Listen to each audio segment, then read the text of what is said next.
Hi everyone, and thank you for tuning in to the Fab Business Hub podcast series. As you know, if you are listening on a regular basis, this is episode 3. So we launched in August of 2021, and we wanted to bring a topic of conversation each month within our Fab Business Hub to help you in business and help you move forward and give you some food for thought. Now, have you heard the topic of sales in business? And I'm sure you're going to be nodding your head, listening back to this podcast or watching this if you're watching it via our YouTube channel. And this was very much me when I went into business. I was the Churchill dog, let's put it that way, nodding, but didn't have a clue when someone talked to me about sales in business. And that's because it absolutely petrified me, which I'm sure it does to many of businesses just starting up or looking to grow. This topic of sales is such a big topic, and it's something that we don't need to be scared of. And this is the reason why I wanted to bring the topic of sales for the month of October and bring our experts to the front to help break down that stigma and just make sales that much more approachable in our business. So we actually use sales within our business in a positive way. So today for the podcast episode, we have the amazing Alison Fell from Sales Star. So Alison, just introduce yourself to those listening on who you are, what you do, and a little bit about yourself. Thank you very much. Thank you. So yes, I am the Accounts and Sales Development Manager at Sales Star Europe. Sales Star is a global company. We have offices throughout the world in Australia, New Zealand, Mexico, Sweden, the USA, and obviously here in the UK. Our offices in the UK are in London and in Huddersfield. I'm actually located in Manchester, in South Manchester, working from home. However, I do go into the office in Huddersfield. And my main role here is to develop new relationships whilst maintaining and developing the existing accounts that we already have. Amazing. And I think that is the one thing that sales is, isn't it? It's all about relationships. It's about people buying from people. And also kind of delivering on what you say you're going to do as well. And it all is through that relationship builder session. So I'm sure you kind of see that on a day-to-day basis as well with your role within Sales Star.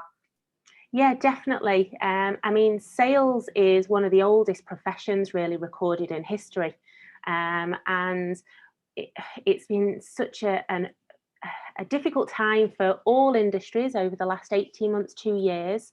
And what we've seen in the sales industry is a huge shift in the way that we develop those relationships. Mm-hmm. And Sales Star, what we do is we put the science behind sales. Mm-hmm. So we're a sales transformation company. And we're not a sales training company. So we don't come in and offer training, and we come in and develop a consultative approach to sales. Yeah, amazing. And I think you're right there as well, Alison, with you saying sales is the oldest profession. And this was shared to me in some sales training I did not so long ago. And the question was asked, what is the oldest profession in the world? And I went, postman, driver, horse and cart. And they were like, no. So do you know what it is, Alison?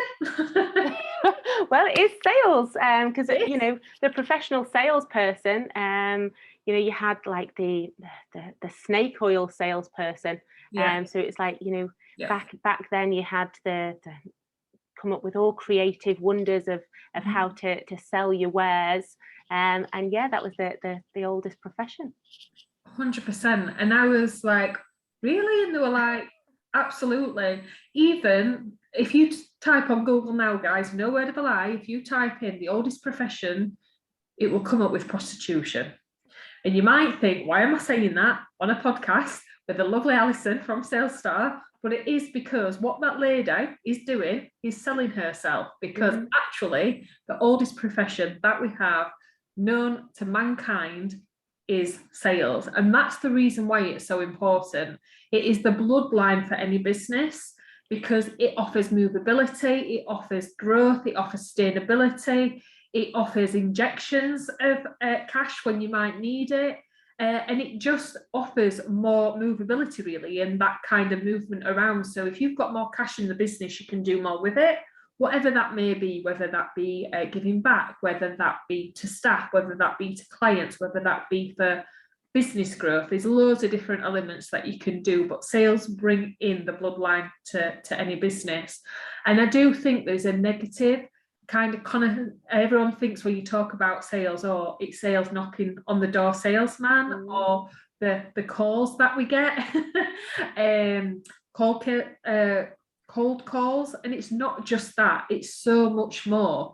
Would you agree, Alison, with when you're speaking with clients, it's not just what that negative connotation is attached to it, is it? It's so much more. And again, that's what I'm trying to get across this month, is we should treat it very positively, because it gives us so much in our business. It definitely does. And there's a lot of myths behind the sales, and around the relationship building.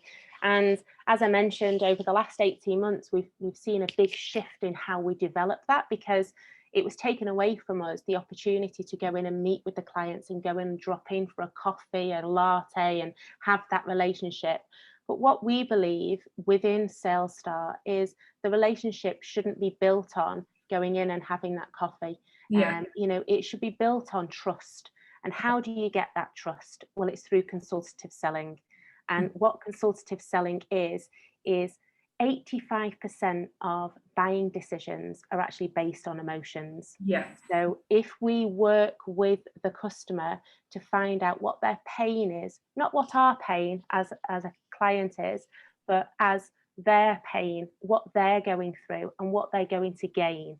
So we can focus on that, and you're getting more outcomes and developing the trust. So that's where you would develop that relationship. Yeah, 100%. And you took the words right out of my mouth. That, did you know, guys, that most buying decisions are based on emotion with justification after?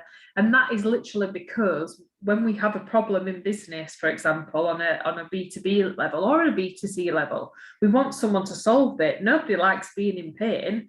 Nobody likes struggling, because that's a human response. I mean, we want our problems to be solved, and we want to feel better in ourselves. And if we can provide that service on an emotion level, just like Alison had said, in terms of solving the client problem, on that building that trust and getting to know them, then all much better that relationship's going to be, a much more positive experience as well. And you're not wrong with the kind of the coffee scenario, meeting up with people for a coffee. Is I've had just a message this morning from someone I've known in business for 7 years, saying it'd be really good to catch up with you in person. We speak quite regular on text messages or emails and stuff. We pass a lot of business, but this lady was like, it'd just be really nice to see you in person, and I've got a potential opportunity to discuss with you. Absolutely fine. We're getting back to that now with obviously what we've been through. But I think what we've been through is allowed us to have the opportunity and to basically reach out to people in different ways and build that trust even more, and even more sustainably and ethically, and kind of flexibly as well. Would you agree? Definitely, I think you're right there. It's cementing that. So, previously we were maybe looking at the features and benefits and the facts behind how we can actually sell to a customer and what the benefits were as a company selling to that customer. What SalesStar look at is we're taking that and looking at it, flip reversing it. And over these last 18 months, because dropping in for the coffee, most salespeople now are looking at how they can flip reverse it and see a longevity. So if you're going in and just meeting for coffee, you're just buying into that person. What we're looking at is buying into the company, so that it's a longevity. And it can be quite scary. You touched on this at the very beginning. It can be quite scary. Sales can be quite scary for people. And that's why we look at the mindset, because the mindset isn't necessarily just in sales, but you can put that into your own personal life and into your hobbies. And if you have the right mindset, you've got 80% more of a success rate to developing that relationship, to getting the benefit out of sales, out of your hobby, out of your personal life. And so that's a huge part of it, really. Yeah, 100%. And building them relationships is key. And like I say, mindset contributes like a lot to that. And that statistic's amazing, 80%. That's something that I didn't even realise.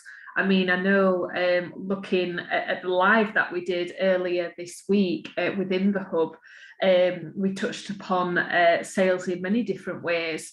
And the reason why we invited Alison on is to talk about the relationship side, because that is really what Alison specialises in within her role, but also what Sales Star Europe stand for. And this statistic also was brought to my attention that it used to be, but with the mindset on the 80%, but with the follow-up, that impacts with your mindset. And this just shows you how mindset has impacted that follow-up during the lockdown. The statistic that I found was that 48% of businesses during the pandemic, from the pandemic to now, so 2020 to 21 stats, is they don't follow up. Because there wasn't that human interaction. And to me, that just shows you, if we put that reflection on our business, how much opportunity is being missed because of that. So I think it's had really positive aspects to it, but it's also had a flip reverse as well on that follow-up statistic. And I do think that is the mindset factor. And I can only see that improving as we now come to this new normality, which is both of an infusion of in-person and digital and online in that sales process, and in that building them relationships up with the brand and with the customer to be everlasting. So what I'd like to do, guys, is get Alison to share a few top tips with you that you can apply within your business when you're thinking about client relationships and sales in general. And then we are going to discuss them top tips for you to give you a little bit more insight. If I can contribute any kind of real life examples in my business, I'm more than happy to share as well, because I want you to get the most out of this podcast episode as possible to apply it into your business, because that's what it's all about, self-development, but also with application. So Alison, take it away with some of the top tips that you would like to share to our audience, please. Yeah, the main top tip would be around mindset. I know we've just discussed that, we've just spoken about it. We are a partner of a company called OMG. Now, OMG, as you know at the moment, is a great word that's used throughout most of the teenage years. But what it actually stands for is Objective Management Group.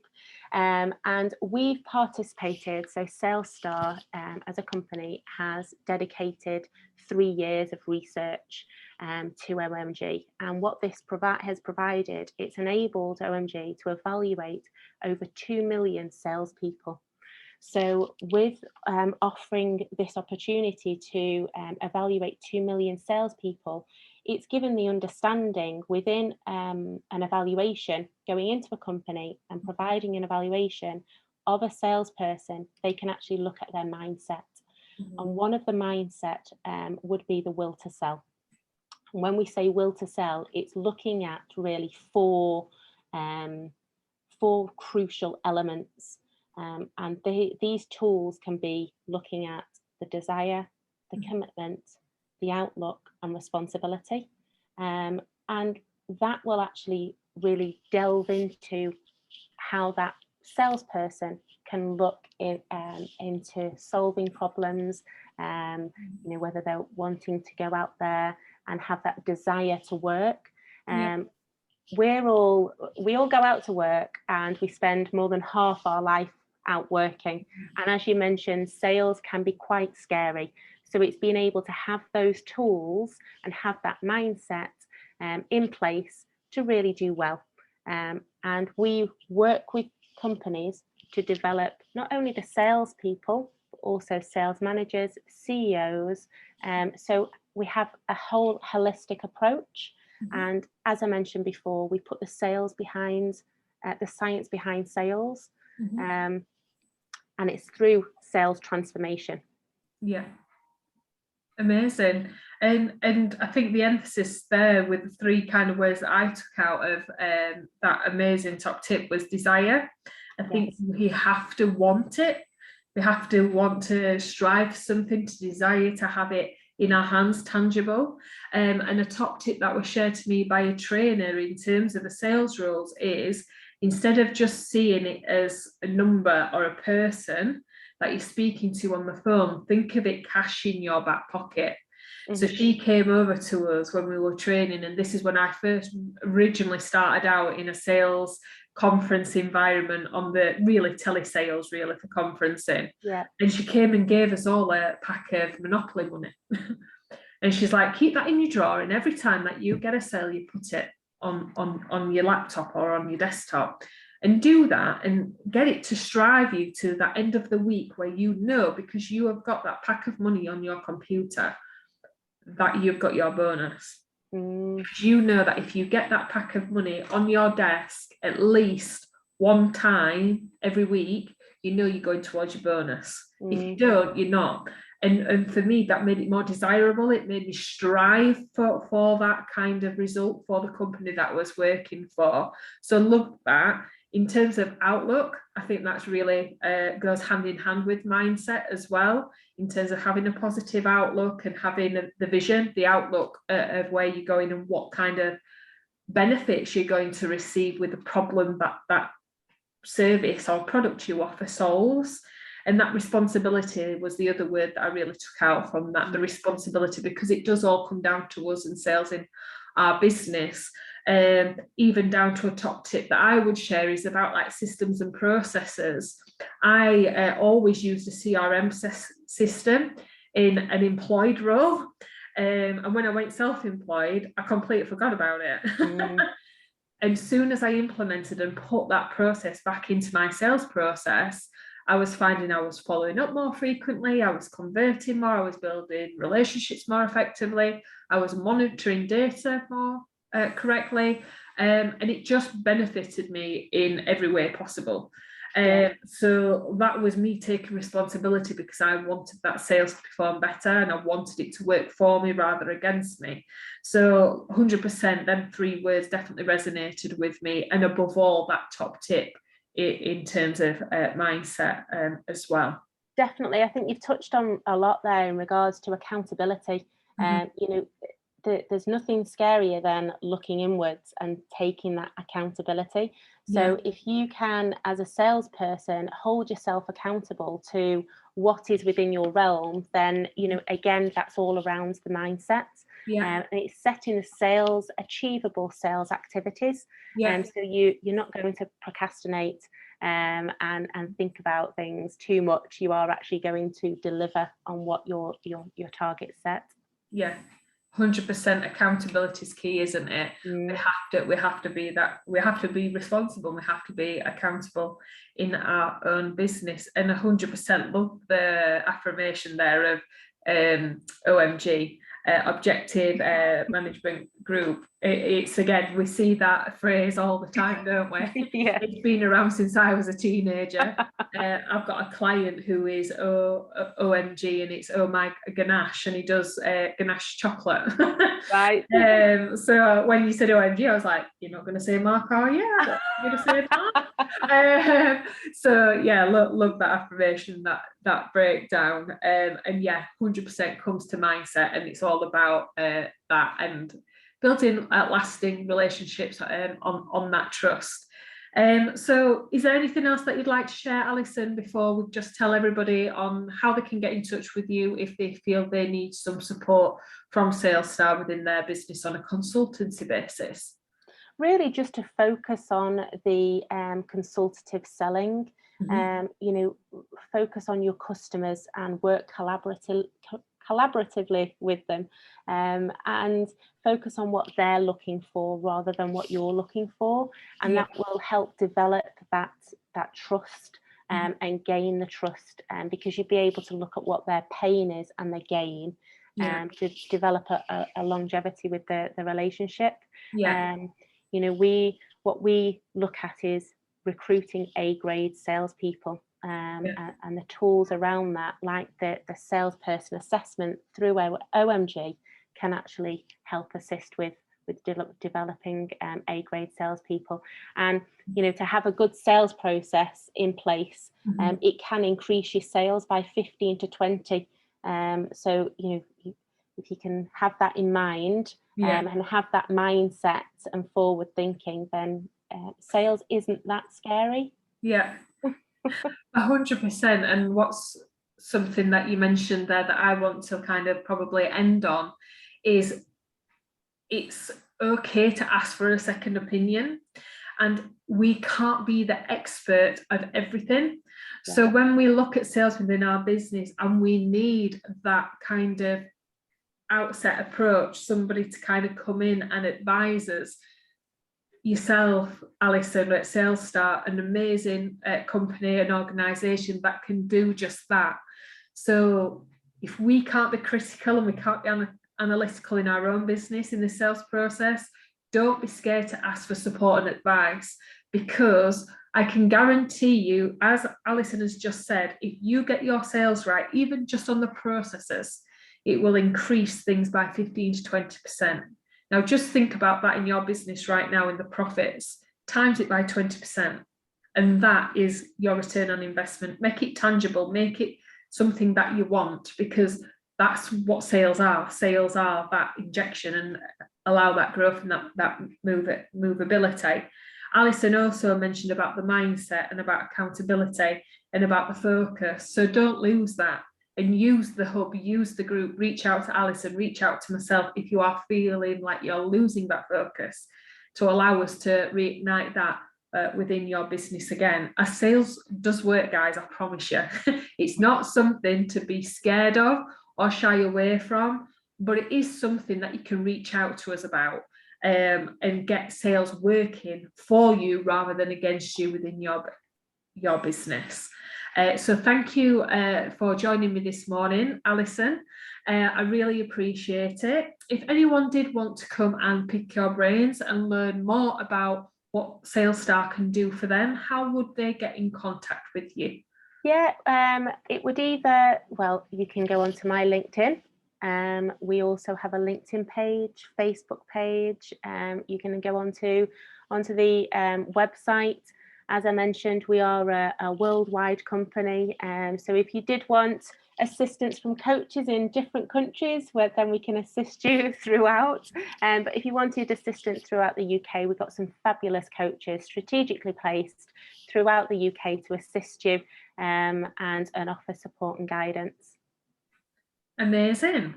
So guys, go and check SalesStar out, or connect with Alison. Just drop her a message and say that you're from the hub and you'd like to find out more. I'm sure she's more than happy to connect with you and build that relationships, because that's what it's all about, guys. So thank you for joining us. Thanks again, Alison, for joining us for our sales podcast for series 3. And we look forward to catching up with you all soon. And we will drop in Alison's links to this podcast as well, so you can go and check her out. Thank you, Zoe. Thanks, guys. Bye.